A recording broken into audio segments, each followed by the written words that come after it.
Bismillahirrahmanirrahim. Assalamualaikum warahmatullahi wabarakatuh adik-adik. Perkenalkan, nama Mbak Nurul Hayati, bisa dipanggil Mbak Nurul, Kak Nurul, atau Bu Nurul.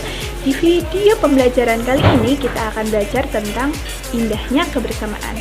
Silahkan disimak ya. Apakah kamu pernah bekerja sama dengan orang yang berbeda-beda? Sikap apa yang perlu kamu tunjukkan ketika bekerja sama? Ini pertanyaan Edo yang dilontarkan kepada kita adik-adik. Apakah kalian pernah bekerja sama? Tentunya pernah ya. Lalu sikap apa yang perlu kamu tunjukkan ketika bekerja sama? Pastinya ada sikap menghargai dan menghormati. Contohnya yang pertama yaitu menghargai orang lain.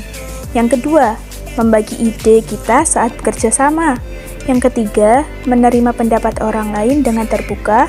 Yang keempat, menerima hasil kerjasama dengan lapang dada. Selanjutnya, ayo kita mengamati gambar dan teks berikut. Cerita Udin, Edo, dan Beni. Udin, Edo, dan Beni merupakan sahabat dekat. Mereka berasal dari latar belakang budaya yang berbeda-beda. Mereka juga memeluk keyakinan yang berbeda pula. Udin beragama Islam, Edo beragama Katolik, sedangkan Beni beragama Kristen. Perbedaan budaya dan agama bukanlah merupakan penghalang bagi mereka untuk bekerja sama. Mereka saling bahu-membahu mengerjakan tugas atau pekerjaan yang harus dikerjakan bersama-sama. Pada peringatan Hari Ulang Tahun Kemerdekaan Indonesia yang lalu, Udin, Edo, dan Beni mewakili kelasnya dalam perlombaan Bakiak Bergu. Sebelum berlomba, mereka bersama-sama mendiskusikan dan merancang strategi agar mereka dapat meraih prestasi dalam lomba tersebut. Mereka pun secara bersama-sama menunjukkan usaha terbaik ketika lomba berlangsung. Alhasil, tim mereka meraih juara dalam lomba tersebut. Apakah kalian masih ingat tentang cerita perbedaan bukanlah penghalang? Dalam bacaan tadi, Udin, Edo, dan Beni itu dari keluarga latar belakang yang berbeda. Bahkan, mereka pun berbeda-beda, tetapi mereka bekerja sama dalam semua hal. Contohnya, mereka bekerja sama saat mengikuti lomba. Nah, ketika mereka bekerja sama dalam mengikuti lomba, mereka pun akhirnya menang. Jadi, setiap perbedaan kita itu bukanlah penghalang untuk bersatu dalam menjalin persatuan maupun persaudaraan. Apa hal penting yang kamu ketahui dari cerita tersebut? Cerita perbedaan bukanlah penghalang. Nah, adik-adik bisa belajar nih, hal pentingnya adalah walaupun kita berbeda, kita harus tetap bersatu. Nah, setelah itu, buatlah ringkasan tentang cerita tersebut. Nah, ringkasan itu apa sih, Kak Nurul? Nah, mari kita pelajari terlebih dahulu tentang ringkasan. Cara membuat ringkasan. Yang pertama yaitu membaca naskah asli adik-adik. Membaca naskah asli sekali atau dua kali, kalau perlu berulang kali hingga kamu paham. Lalu mengetahui kesan umum atau inti tulisan. Selanjutnya yaitu mengetahui maksud dan sudut pandang penulis naskah asli ketika membaca naskah tersebut. Yang kedua yaitu mencatat gagasan utama.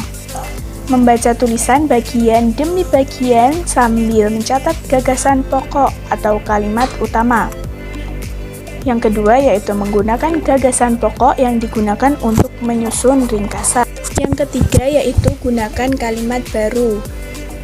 Nah, kalimat baru ini yaitu menggunakan kesan umum atau inti untuk membuat ringkasan. Menyesuaikan urutan isi dengan naskah asli. Jadi kalau ingin meringkas, kita harus urut ya adik-adik. Yang ketiga, menggunakan kalimat baru dalam ringkasan. Jadi kita boleh menulis dengan kalimat kita sendiri, tapi harus tentang intinya. Dan yang keempat yaitu menggambarkan tulisan asli dalam kalimat baru. Selanjutnya yaitu ketentuan nomor 4, ketentuan tambahan. Menyusun ringkasan dalam kalimat tunggal. Selanjutnya meringkas kalimat menjadi frase. Frase adalah frase menjadi kata. Nah, ini merupakan naskah perbedaan bukanlah penghalang di paragraf 1. Kita akan belajar meringkasnya ya adik-adik. Langsung kita baca, perbedaan bukanlah penghalang. Tidak seperti biasa, hari Minggu ini sekolah terlihat ramai.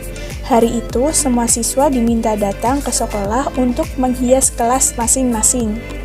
Hari Senin akan diadakan lomba menyambut Hari Kemerdekaan.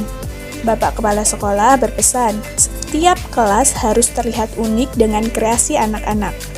Udin dan teman-teman sekelasnya juga datang ke sekolah. Pembagian tugas membuat hiasan telah dilakukan Udin dan teman-teman di hari Jumat yang lalu. Menghias kelas merupakan tanggung jawab bersama. Maka ringkasan yang bisa kita buat yaitu hari Minggu semua siswa datang ke sekolah untuk menghias kelas karena hari Senin ada lomba menyambut Hari Kemerdekaan. Udin dan teman-temannya sudah membagi tugas dan tanggung jawab. Jadi, ringkasan ini adalah inti dari paragraf pertama.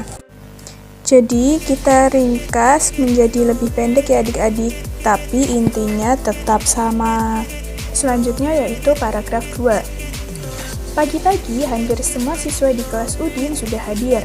Hanya Edo dan Marta yang belum terlihat. Edo dan Marta sudah meminta izin pada teman-temannya untuk hadir terlambat. Mereka harus pergi ke sekolah Minggu di gereja untuk melakukan ibadah pagi. Udin dan teman-teman lainnya tidak keberatan. Sebelum ke sekolah, Udin dan Siti mampir ke rumah Edo, lalu ke rumah Marta untuk mengambil bahan dan hiasan yang telah disiapkan. Udin dan teman-teman memahami bahwa hari Minggu pagi merupakan waktu ibadah bagi Edo dan Marta yang beragama Katolik. Perbedaan waktu dan cara beribadah tidak menghalangi niat kerja sama mereka. Maka isi ringkasannya adalah Edo dan Marta datang terlambat karena harus ibadah ke gereja. Udin dan teman-temannya saling toleransi walaupun berbeda agama. Mereka tetap bekerja sama. Jadi lebih ke intinya ya adik-adik, karena ini adalah ringkasan. Seperti itu.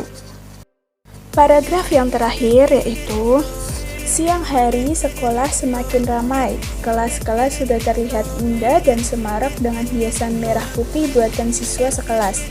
Begitupun kelas Udin. Edo dan Marta juga sudah terlihat di antara mereka. Selesai ibadah pagi di gereja, Edo dan Marta menyusul datang ke sekolah. Senang sekali Udin dan teman-teman berbagi tugas. Ada yang menggunting kertas, ada yang naik ke atas meja untuk menggantung lampion kertas, ada juga yang menghias pintu dengan pita kertas merah putih. Lelah tak terasa. Ketika tiba waktu sholat zuhur, Udin dan Siti serta teman-teman lain yang beragama Islam menjalankan ibadahnya.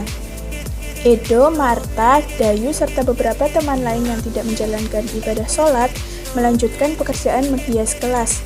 Menjelang sore, pekerjaan yang sudah selesai, kelas Udin sudah terlihat semarak. Walaupun berbeda-beda, bekerja sama selalu menyenangkan. Perbedaan tidak menjadi penghalang untuk bekerja sama. Inti dari paragraf ketiga, yaitu Edo dan Marta sudah sampai di sekolah dan langsung membantu teman-temannya. Mereka berbagi tugas dengan adil. Saat waktunya sholat duhur, Udin dan teman-teman yang beragama Islam sholat terlebih dahulu. Sore hari pekerjaan sudah selesai. Nah, itu tadi sikap yang diperlukan dalam bekerja sama dan cara meringkas ya adik-adik. Demikian tadi pembahasan kita di pembelajaran tematik tema 1, subtema 2, pembelajaran 6 tentang indahnya kebersamaan. Semoga kalian memahami apa yang Kak Nurul sampaikan. Tetaplah semangat belajar dan jaga kesehatan. Terima kasih sudah menyaksikan video dari Kak Nurul. Mohon maaf jika ada salahnya. Wassalamualaikum warahmatullahi wabarakatuh.